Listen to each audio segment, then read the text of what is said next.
వసతి దీవెన కింద ప్రతి జనవరిలో 1100 కోట్లు పిల్లలకు బోర్డింగ్ అండ్ లాడ్జింగ్ ఖర్చుల కోసం, ఇంజనీరింగ్ చదివే పిల్లలకు, ఇటువంటి చదువులకు డిగ్రీ చదివే పిల్లలకు ప్రతి సంవత్సరం, ఇంజనీరింగ్ చదివే పిల్లలకైతే 20,000, పాలిటెక్నిక్ చదివే పిల్లలకు 15,000, ఐటీఐ చదివే పిల్లలకు 10,000, ఇలా ప్రతి సంవత్సరం కూడా క్రమం తప్పకుండా ఏప్రిల్ మాసంలో ప్రతి సంవత్సరంలో 1100 కోట్లు మన ప్రభుత్వం జమ చేసేది. ఈ ప్రభుత్వం వచ్చింది ఏప్రిల్ 2024, ఏప్రిల్ 2025 2200 కోట్లు బకాయిలు.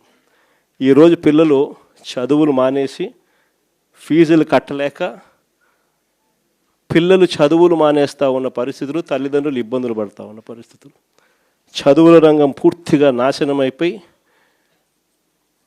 ఆంధ్ర రాష్ట్రంలో చదవాలి అని అంటే అప్పుల పాలయ్యే పరిస్థితిలోకి ఈరోజు రాష్ట్రంలో మన పిల్లలు కనపడతా ఉన్నారు.